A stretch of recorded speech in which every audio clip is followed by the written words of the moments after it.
En tus promesas tengo toda mi esperanza.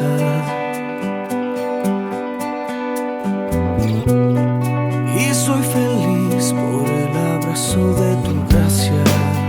Hasta que todos lleguemos a la unidad de la fe y del conocimiento del Hijo de Dios.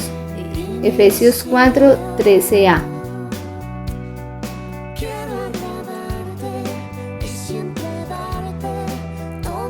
Buenas noches, los saludo hoy 4 de octubre, mes de la Biblia. Eres tú todo lo que me llena y sé que puedo confiar en ti. Escucharte me hace vivir. Bienvenidos a nuestro tiempo de comunión de los miércoles en la noche. Esta vez el tema es relación entre los dos testamentos. Escucharte me hace vivir. Tu palabra es mi guía. Es el mes de la Biblia. Vamos a enfocarnos en la palabra precisamente acerca de la Biblia, acerca de la palabra de Dios. En estos días aprendí algo que me pareció tan curioso. Yo siempre he sabido que octubre es el mes de la Biblia. ¿Ustedes saben por qué? ¿Relacionado con qué mes de la Biblia en octubre? ¿No? Bueno, les dejo entonces dos tareas. Una tarea es ¿por qué en octubre se celebra el mes de la Biblia? Y la otra pregunta, que fue lo que aprendí en estos días, es que en septiembre también se celebra mes de la Biblia. Algunos dicen que septiembre es el mes de la Biblia y tienen una razón para eso. Y esa es la otra tarea, que esta semana usted averigüe por qué algunos celebran en septiembre el mes de la Biblia y por qué otros en octubre. ¿Cuál es la razón de septiembre y cuál es la de octubre? Son muy bonitas ambas. Yo nunca sabía que septiembre, escasamente sabía que octubre. Me gusta que octubre sea el mes de la Biblia. Entonces vamos a hablar unos temas los miércoles en la noche enfocados en la palabra de Dios. Y hoy quiero que veamos este tema, relación entre los dos testamentos. ¿Cuántos saben que la Biblia se divide en dos testamentos? Sí, eso es básico, ¿cierto? Creo que todos lo sabemos. Abramos inicialmente en Hebreos capítulo 6. Miremos el verso 13 y luego el verso 17. Hebreos capítulo 6, verso 13 dice: porque cuando Dios hizo la promesa a Abraham, no pudiendo jurar por otro mayor, juró por sí mismo. Usted nota que en ese verso 13 se habla de dos cosas que Dios hizo con Abraham. ¿Cuáles son esas dos cosas? Primero, ¿qué hizo? Promesa. ¿Y luego qué hizo? Juramento. Hizo promesa e hizo juramento. ¿Con quién? Con Abraham. Eso es básico para entender qué es la Biblia. La razón de ser de la Biblia depende mucho de esa promesa que Dios le hizo a Abraham, y luego sobre esa promesa hizo juramento. Miremos el verso 17, aquí mismo en Hebreos 6, el verso 17 dice: por lo cual, queriendo Dios mostrar más abundantemente a los herederos de la promesa la inmutabilidad de su consejo, interpuso juramento. ¿A quién les interpuso juramento? A los herederos de la... O sea que lo primero que es la promesa, y luego que viene el juramento. Cuando tenemos una promesa y a esa promesa de Dios le agrega juramento, entonces podemos decir que ya tenemos un pacto. Promesa más juramento igual pacto. Ay, me emociona eso. ¿Y dónde vemos eso? En la Biblia. Es el pacto que Dios hizo con Abraham. Así que si miramos, eso es mirando con lupa, aunque de lejos, pero no tan lejos como decir todo lo que hay antes de Mateo es Antiguo Testamento y lo que hay después es Nuevo Testamento, porque realmente la ley no arranca en Génesis 12, ¿de acuerdo? En Éxodo 19, ni siquiera uno, Éxodo 19, no en Génesis 12. O sea que entre Génesis 1 y Éxodo 19 hay un lapso muy importante donde ya hay un pacto y sin embargo no podemos hablar de ley. El apóstol Pablo dice que el Señor tuvo que agregar la ley. Por la necedad nuestra tuvo que agregar la ley para confinarnos. A los que teníamos o los que tenían las promesas los encerró en esa ley.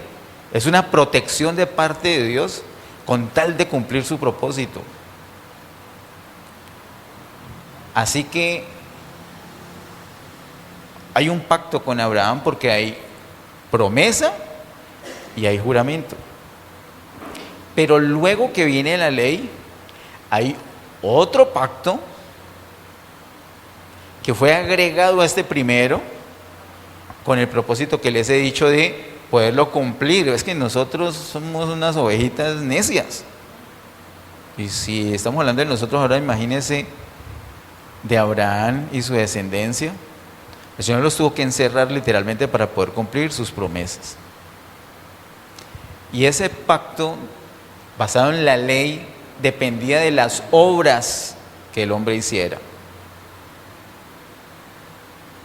Y vamos a ver que tiene unas características distintas al nuevo pacto, que es en la sangre del Señor Jesús, y ya es un pacto definitivo, y que no depende de las obras, sino de la obra que el Señor ya hizo.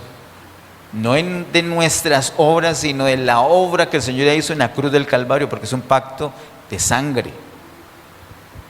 Y el primero, si llamamos primero al de la ley, o ese pacto que está en el Antiguo Testamento, es temporal.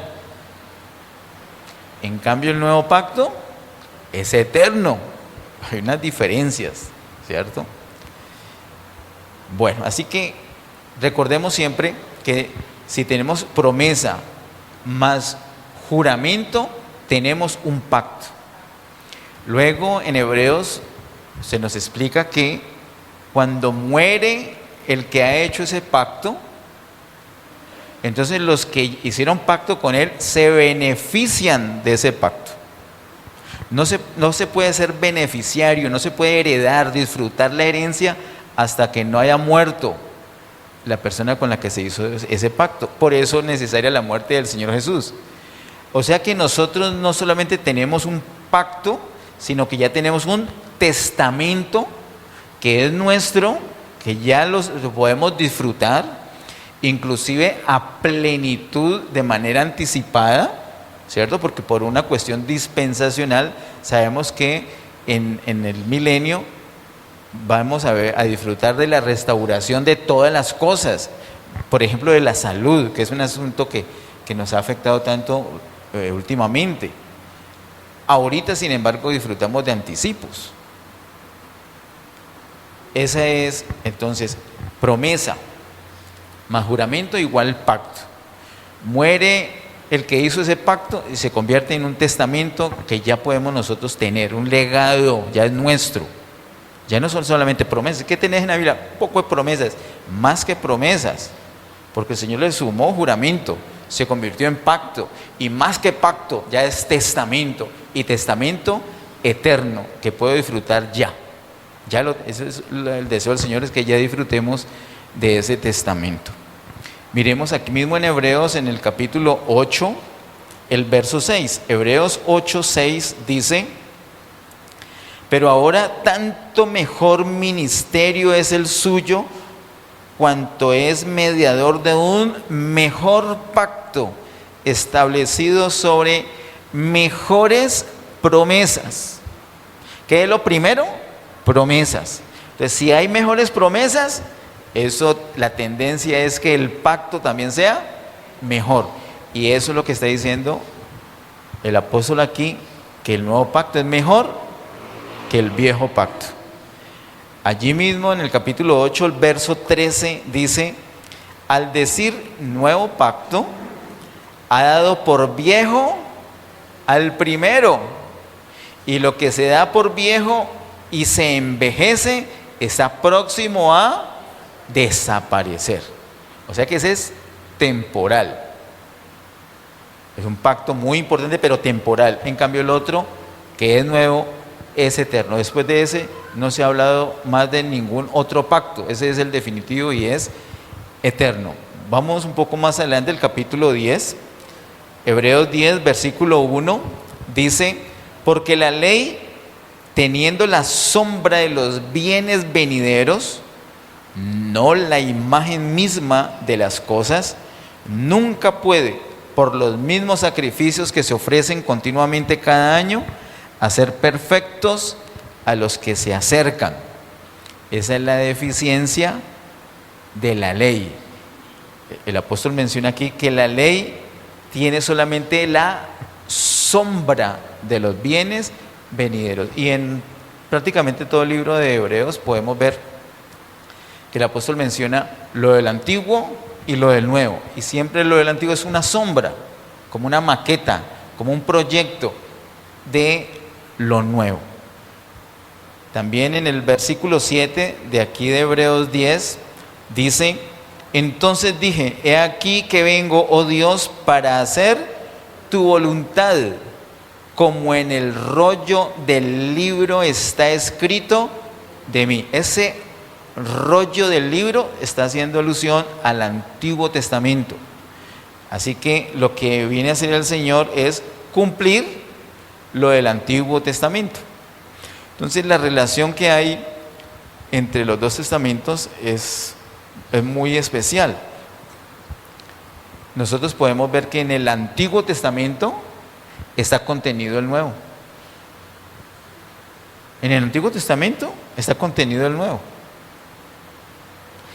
Y en el Nuevo Testamento está explicado el Antiguo Testamento.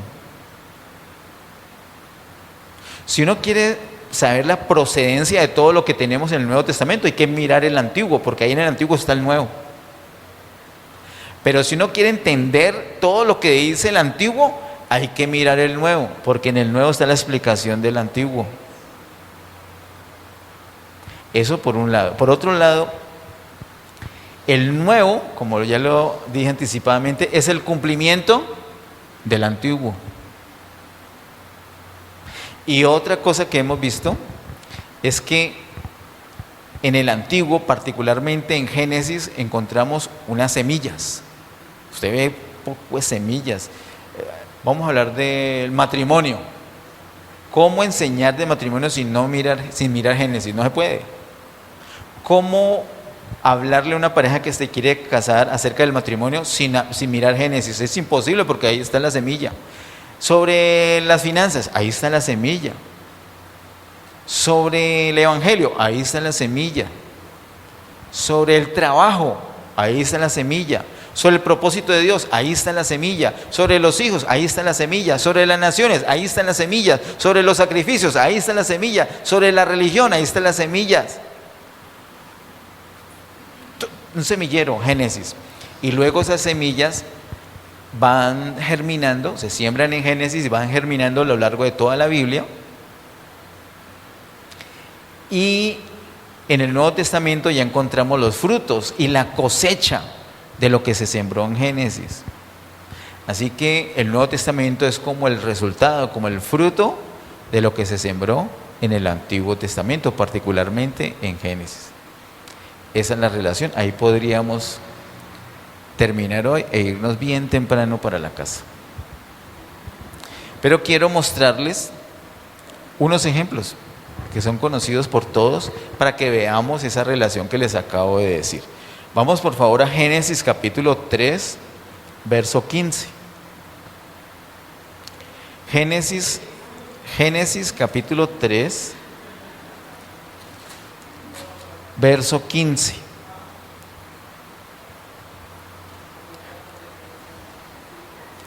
Unas palabras que el Señor le habla a la serpiente. Génesis capítulo 3, verso 15 dice: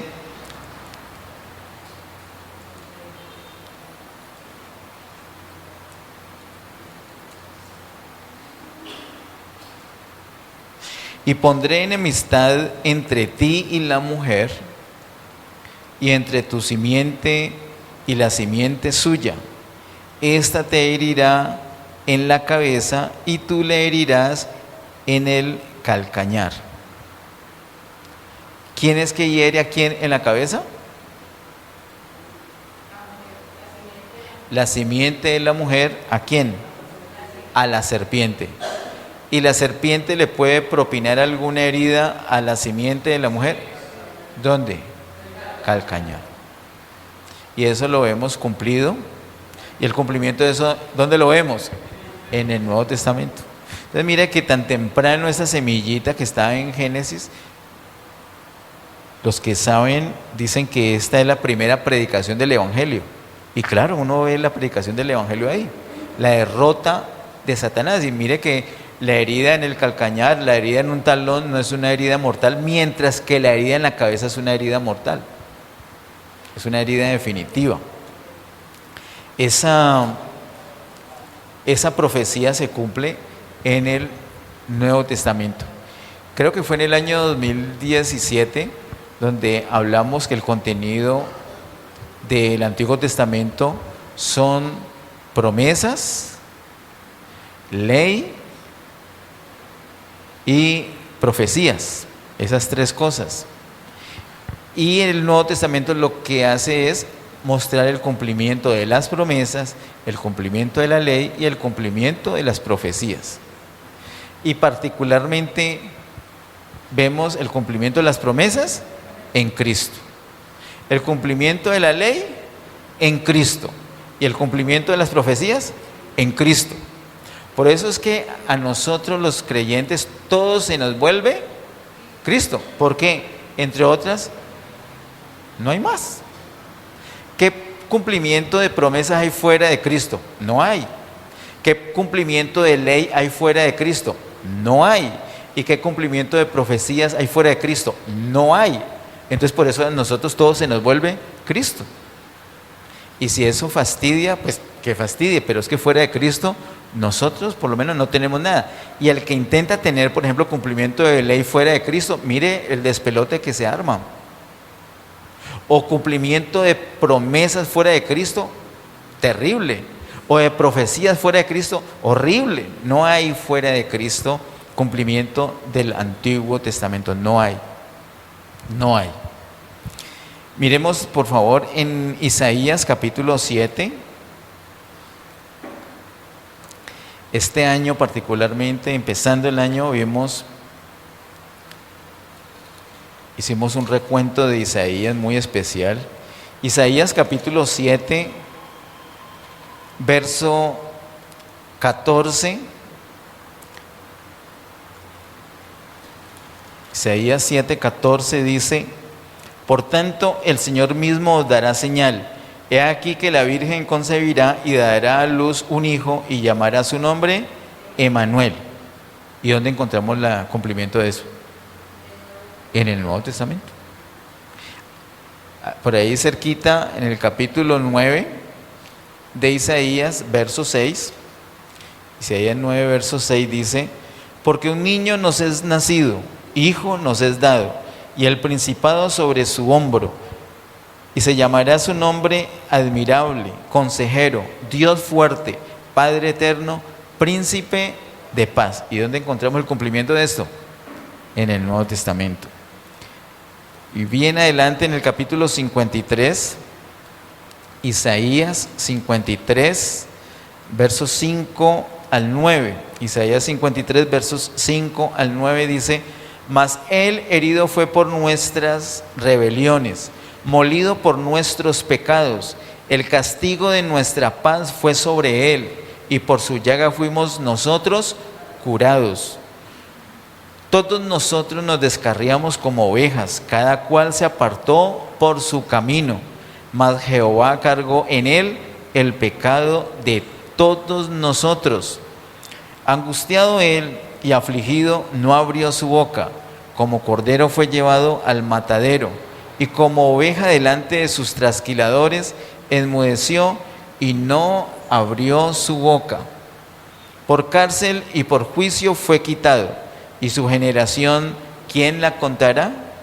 Porque fue cortado de la tierra de los vivientes, y por la rebelión de mi pueblo fue herido. Y se dispuso con los impíos su sepultura, mas con los ricos fue en su muerte, aunque nunca hizo maldad ni hubo engaño en su boca. Leer estos versos es como si estuviéramos en el Nuevo Testamento, todo lo que pasó con él, pero es impresionante el grado de detalle. Todo este del Antiguo Testamento se cumple en el Nuevo Testamento, y particularmente se cumple en Cristo, pero con detalle. El llamado, el sufrimiento del Señor, la muerte del Señor, los detalles de la muerte, los detalles de la sepultura, y podríamos seguir leyendo otros detalles que vimos, creo que en el mes de enero de este año, acerca de las profecías de Cristo. Miremos por favor Salmos capítulo 22, versos 14 al 18.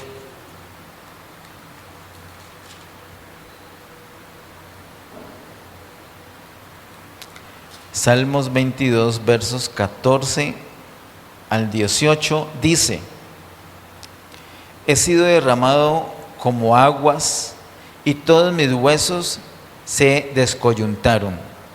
Mi corazón fue como cera derritiéndose en medio de mis entrañas. Como un tiesto se secó mi vigor, y mi lengua se pegó a mi paladar. Y me has puesto en el polvo de la muerte, porque perros me han rodeado, me ha cercado cuadrilla de malignos. Horadaron mis manos y mis pies. Contar puedo todos mis huesos, entre tanto ellos me miran y me observan. Repartieron entre sí mis vestidos, y sobre mi ropa echaron suertes. Y todo esto vemos el cumplimiento en el Nuevo Testamento, en los Evangelios particularmente, y exactamente en el Señor Jesús. El Nuevo Testamento es el cumplimiento del Antiguo. Vamos ahorita a mirar unos ejemplos del Nuevo Testamento. Vamos por favor a Mateo capítulo 1. ¿Qué es lo que marca el inicio del Nuevo Testamento? Ustedes recuerdan que hay un pasaje donde nos habla en la Escritura, nos habla en la Biblia, ¿hasta dónde llega la ley? Hasta Juan el Bautista, ¿cierto? Hasta Juan Bautista. Cuando aparece Juan Bautista predicando, hay un cambio de dispensación. Ya termina ese Antiguo Testamento y empieza el Nuevo Pacto, porque él viene proclamando precisamente la venida del Rey, la venida del Señor. Por eso en Mateo empieza el Nuevo Testamento.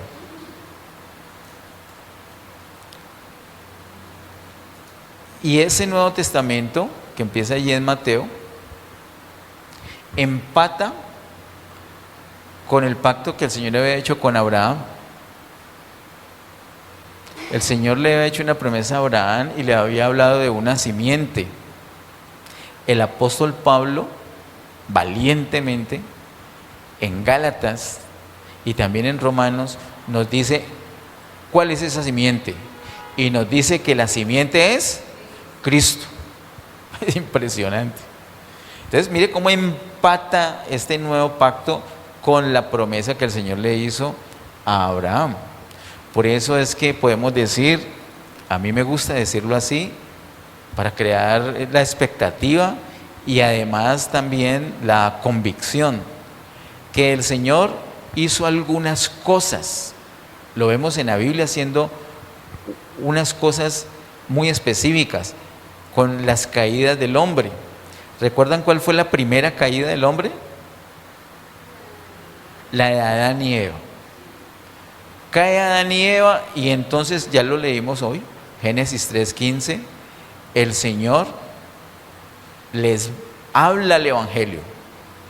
Él les hace un juicio allí y les habla el Evangelio. Y hay una muestra que Adán cree el Evangelio predicado por Dios. ¿Recuerdan cuál es esa muestra que vimos? Cuando le pone el nombre a su mujer, ¿cómo le puso? Madre de los muertos, de los vivientes. Pero si estaban bajo sentencia de muerte por el pecado, ¿cómo va a ser? Tiene más sentido madre de los muertos, pero le puso madre de los vivientes, porque por el Evangelio podían ser redimidos, podían tener vida. Esa fue la primera caída y eso fue lo que el Señor hizo para levantarlos a ellos y seguir con su propósito. ¿Cuál fue la segunda caída? Caín, en el capítulo 4, cuando Caín mata a Abel, ¿cierto? Entonces el Señor dispone otro evangelio, lo mismo que les había predicado. Lo que vemos digamos como especial terminando el capítulo 4 de Génesis es que ellos empiezan a invocar el nombre del Señor y se provoca una generación que le sirve al Señor. Está en Génesis capítulo 5. Esa es la segunda caída. La tercera caída, con el diluvio, ¿cierto? Ese fue antes de la torre. A la altura del capítulo 6 de Génesis, el Señor dice, no, la humanidad se convirtió completamente en, ¿recuerdan la expresión del Señor? Los miró y dijo, eso es pura carne. Muy duro. El Creador diciendo, eso es pura carne. Eso es pura carne. No piensan sino en la maldad continuamente. Los voy a destruir. Y entonces cuando envía el diluvio, pero nuevamente para llevar a cabo su propósito, salva una familia, una casa entera. ¿La casa de quién? De Noé. Noé y su casa. Esa fue la tercera caída. Y el Señor los salva. Mire, tan tremendo el juicio del Señor realmente era para salvar a la humanidad. El apóstol Pedro, bajo la inspiración del Espíritu, dice que fuimos salvados por agua. Él no dice fuimos destruidos por agua, sino fuimos salvados por agua. Y por eso la relación tan importante con el bautismo que vimos por allá una vez que hicimos un bautismo. Esa fue la tercera caída. La cuarta caída, ahí sí, esa fue la peor, porque toda la humanidad le dio la espalda al Señor, toda la humanidad, todos. Y ya no invocaron más el nombre del Señor, sino que lo hicieron a un lado y dijeron, vamos a hacernos nosotros un nombre y vamos a llegar al cielo por nuestros propios métodos. Y por eso hay un tipo muy especial allí que no usan piedras, que es creación de Dios, sino ladrillos, que es fabricación humana. Babel, la confusión. ¿Y el Señor cómo resuelve eso? Eso fue lo más drástico que hizo el Señor, porque dijo, yo me olvido de este linaje creado, me olvido de esto, me olvido, los dejo. Pero su propósito tiene que continuar. Entonces, de ese linaje, cogió una persona que estaba allí en la idolatría más inmunda, lo cogió del linaje creado y lo puso en otro linaje el linaje llamado. Por eso lo llama, el llamado lo empieza a hacer terminando el capítulo 11 de Génesis, lo ponen firme en el capítulo 12 de Génesis. Por eso es que hemos dicho en otras ocasiones que el Señor hizo esas cosas. Primera caída de la de Adán y Eva, la segunda caída la de Caín, la tercera cuando el diluvio y la cuarta cuando la torre de Babel. Después de eso el Señor ya no hizo más. Ya no más. ¿Cómo hace usted? ¿Cómo hago yo para ser salvos? Tenemos que ser parte de ese linaje llamado. Por eso somos literalmente, no es metáfora, sino literal, descendientes de Abraham. Por eso es que le podemos decir Padre Abraham, en el sentido que somos descendientes de él. Somos hebreos, somos cruzadores. El apóstol Pablo nos explica que es por la fe. Entonces, después de eso, ¿qué otra cosa hizo el Señor para redimir a la humanidad? Nada. Entonces, por eso empata el pacto que hizo con Abraham, empata con Mateo. Y es que me dan unas ganas de predicar. Miremos un momentico el capítulo 1 de Mateo. Mateo 1:1 dice, libro de la genealogía de Jesucristo, hijo de David, hijo de Abraham. Ese es el título, ahí no empieza. ¿Dónde realmente empieza la genealogía? Verso 2, ¿con quién empieza? Es una hermosura, por Dios. Abraham engendró a Isaac y viene toda la genealogía. Entonces, mire que el Nuevo Testamento empata ¿con quién? Verso 2, con Abraham. Es el cumplimiento, porque viene la simiente que es Cristo, cumplir cabalmente todo lo que le ha prometido y jurado a Abraham. Por eso es que en Hebreos 6, que fue con lo que empezamos hoy, está hablando de los herederos de la promesa, que los estoy viendo acá en esta noche. Herederos de la promesa. Nosotros tenemos promesa más juramento, o sea que tenemos pacto, pero ya murió el Señor Jesús, o sea que ahora tenemos testamento. Esto es nuestro, no solamente son promesas, ya son realidades nuestras. Pero es que nos sanamos, pero es que no nos morimos porque sí, y si nos morimos era porque el Señor quiso eso. O sea, no es que, pues ¿qué más van a decir? Si se murió, ¿qué más va a decir el predicador? Que fue la voluntad de Dios.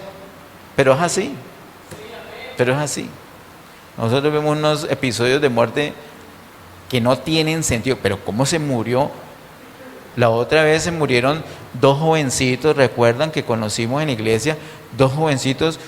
Se murió el muchachito un día y la hermanita al día siguiente. O sea, realmente eso no tiene sentido. Y luego vienen unos, como el pastor Ariel oró anoche, que están en la UCI y ahora los tenemos acá. Bueno. Y peor, otros que ni siquiera a la UCI fueron a dar. O sea, son unas cosas que no hay explicación técnica para eso. Es la providencia del Señor, es porque hay un pacto y se tiene que cumplir. Él sabe cómo hacerlo.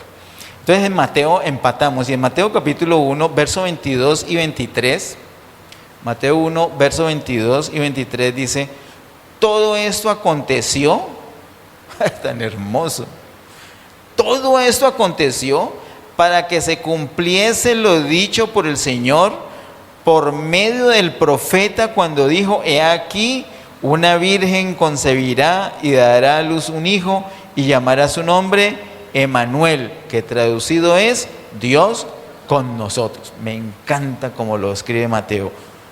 Todo esto aconteció para que se cumpliese lo dicho por el Señor por medio del profeta. Es el cumplimiento de esa profecía.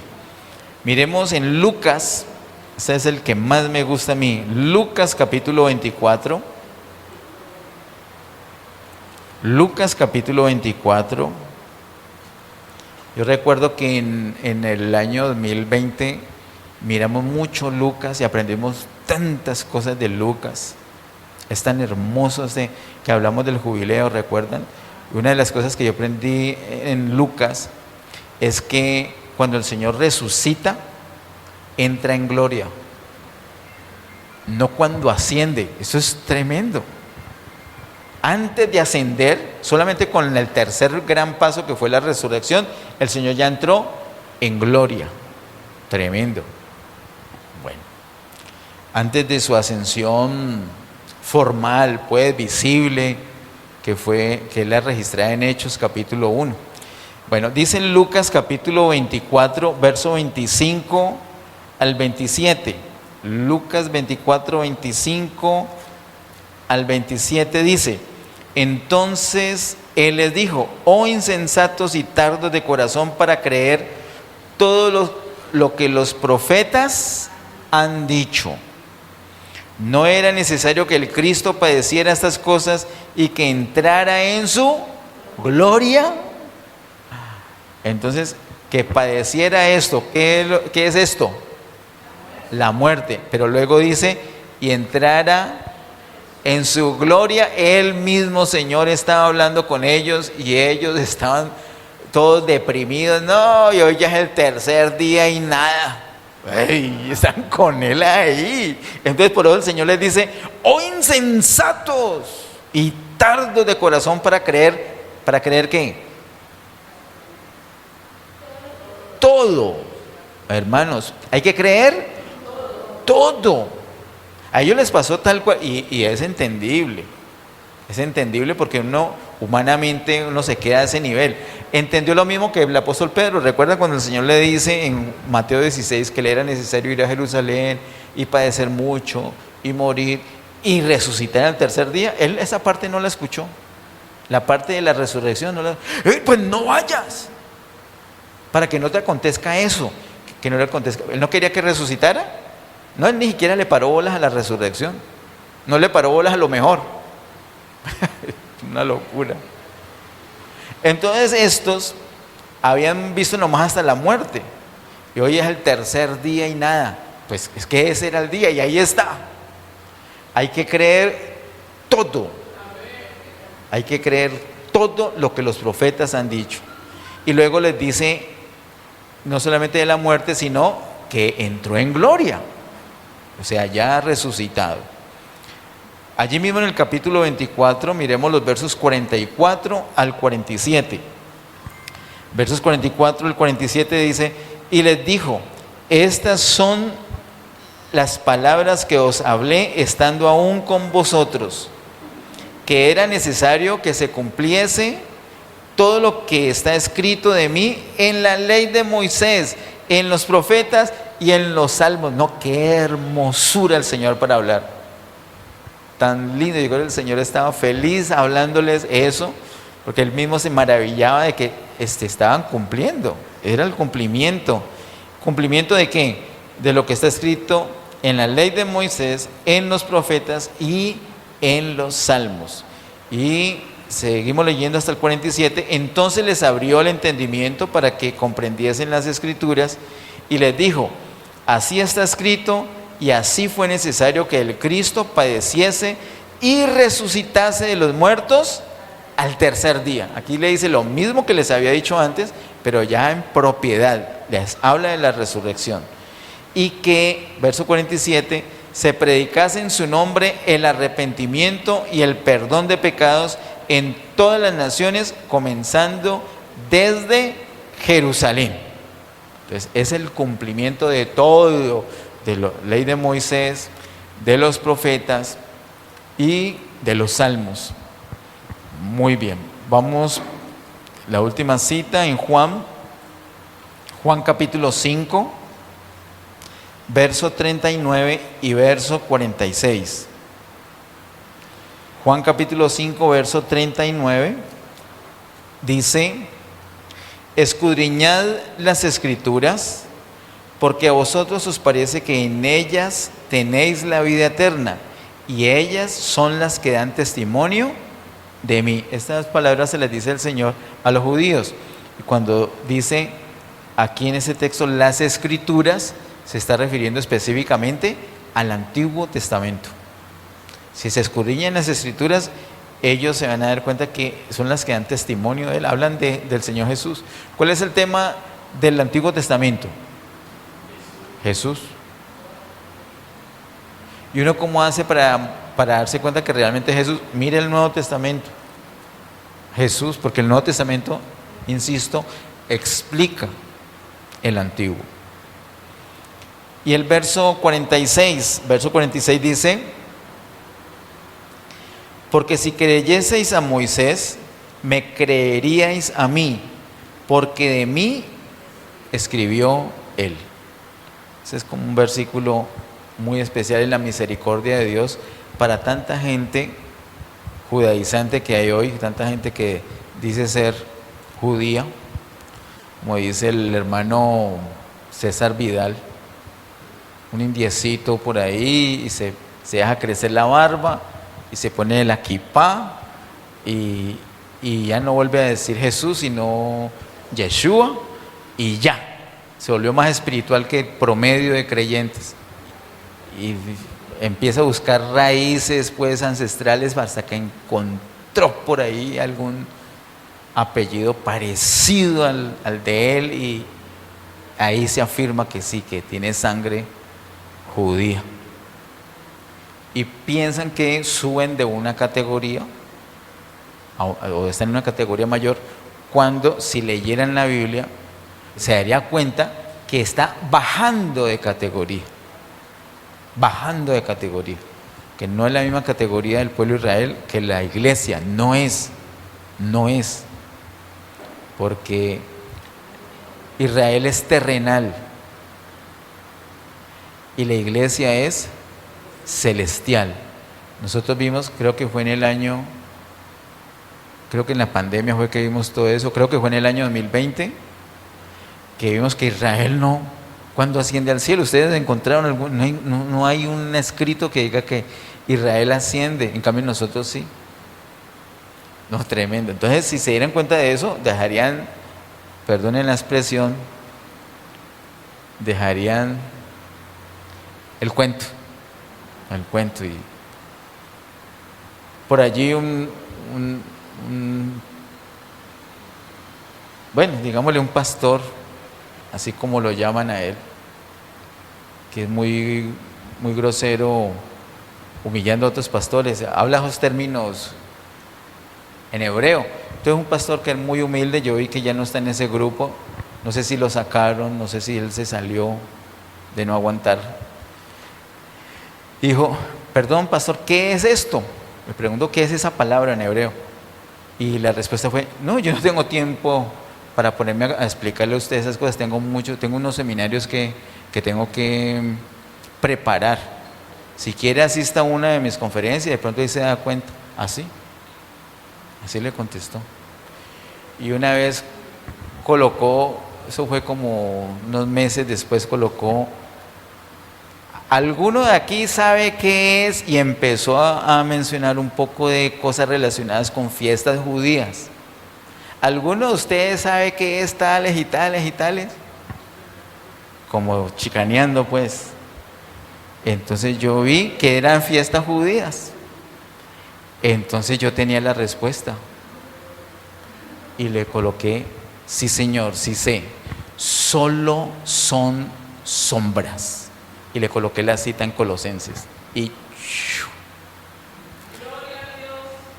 esa es la relación, es que tenemos que ver la relación, los dos testamentos tienen una relación. Nosotros no podemos menospreciar el Antiguo Testamento, porque es como el primer piso de una casa de 2 pisos, y el Nuevo Testamento es el segundo piso. Sin el primer piso se cae la casa. Pero no nos podemos quedar en el primer piso, sino que tenemos un segundo piso. Ese segundo piso es en el que nosotros estamos. Es un mejor pacto, con mejores promesas, y no es un pacto temporal, sino que es un pacto eterno. Y no depende de nuestras obras, sino de la obra del Señor. No, yo estoy feliz que a nosotros nos haya tocado este pacto, y estoy feliz que veamos esto, que veamos que hay una relación. Realmente la Biblia es una sola. pero por cuestión de dispensación de los pactos en su momento, la división es perfecta, Antiguo y Nuevo Testamento. Pongámonos en pie y démosle gracias a Dios por su palabra. Padre, en el nombre de Jesús, te damos muchas gracias, Señor, por tu palabra. Qué hermosa es tu palabra, bendita, poderosa tu palabra. Gracias, Señor, por esos pactos preciosos. Gracias por el llamado que hiciste a Abraham. Gracias por la descendencia en fe. Gracias, amado Dios. Gracias, Señor. Gracias, Señor, porque la promesa que le hiciste fue ratificada con juramento y has creado un pacto. Y ahora nosotros podemos ser beneficiarios de ese testamento, Señor. Gracias por esa muerte de Cristo. Gracias por darnos en Cristo absolutamente todas las cosas. Oramos que podamos tener una comunión con el Espíritu Santo de tal manera que podamos disfrutar, que todas esas cosas que el Padre estableció, que Cristo conquistó, sean transferidas a nuestra vida. Las podamos disfrutar, nos podamos deleitar, podamos gozarnos en ti. Gracias, amado Dios, por la relación de los testamentos. Ayúdenos, Señor, en este octubre, mes de la Biblia, a darle un aprecio especial a tu palabra. Ayúdanos a meditarla y sobre todo a vivirla, amado Dios, con tu ayuda. En el nombre de Jesús, Señor, y te damos a ti toda gloria, toda honra y honor por siempre. En el nombre de Jesús, amén. Bendiciones.